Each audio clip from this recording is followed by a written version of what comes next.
Okay, so today we are going to look at pop art and explore the origins of the art form and some of its meaning. Okay, so pop art actually came from the UK, the United Kingdom, to the US in the 1950s. The UK being, England, Ireland, Scotland, over to the US. And again, the 50s was just after World War II, when society was putting itself back together and gaining some affluence, some wealth. People had more money, and there was more technology being created, and people were interested in buying all the new stuff, having everything new. So, as an example, advertisement became huge. People were being sold products left and right. We see a woman with a full fridge. It was a fancy refrigerator ad. We see giant advertisements all over the place in New York. The suburbs had just become a thing. So the suburbs were being created. People were living together and kind of looking at each other and saying, who has what? I want to have more than them. Do they have the newest thing? I want it. And of course, along with this came a ton of debt. Credit cards were on the rise. People wanted to have everything brand new, and so they were using credit cards. Then, boom, along came pop art. So we saw art that reflected this consumer culture, art that wanted to show what the US was all about at this time. So they took things like Brillo pads, for example, or Coca-Cola bottles, comic books, dollar signs, and they used it to make art that spoke to the kind of world that we were living in at the time, this obsession with buying and looking better than others by consuming mass media. So critics still disagree whether pop art represented a critique or a celebration of this kind of culture. But whether it was either or, pop art kind of pointed a finger at materialism that was dominating our society. They wanted to show the connection between art and life by creating artwork that was kind of centered around mass-produced projects and, this consumer culture. Pop artists sort of dealt with technology and pop culture primarily as their theme.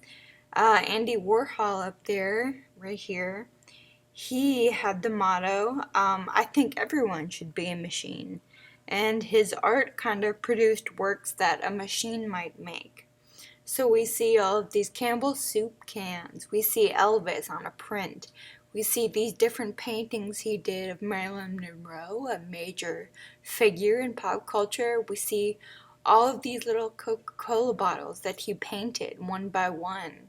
Bottom left, he did a series of paintings of royalty. And again, bottom right, we see these boxes of Brillo pads, which might seem odd. Maybe we might not realize that's art, but what Andy Warhol and others did was take objects from everyday life and show the art within them. So he used them to show what life was like and to kind of point a finger at consumer culture by making them stand alone outside of the context of a grocery store. And that was the kind of work he did. He wanted to point out mass production, consumer culture, pop culture, by creating art around these topics. Then we have Roy Lichtenstein.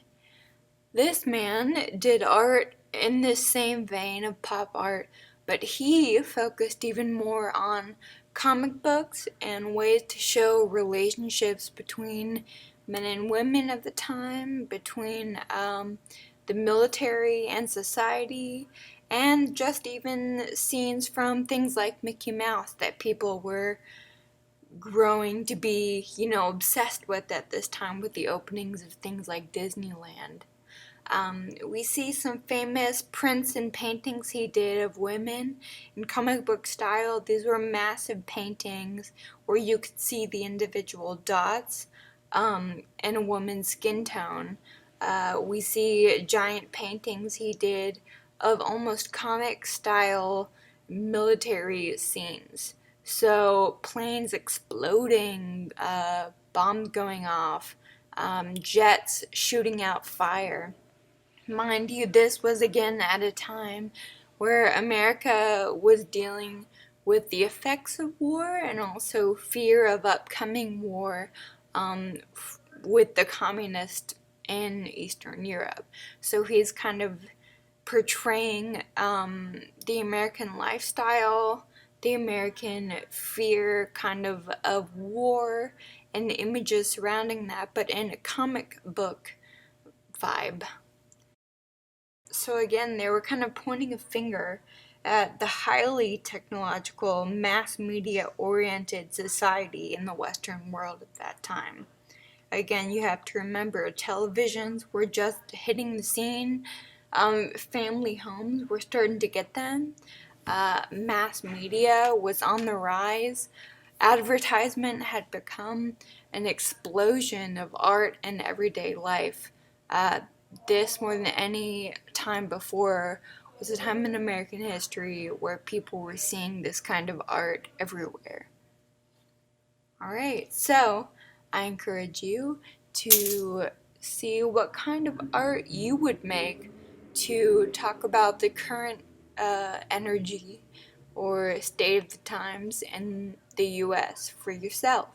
What things represent this for you now?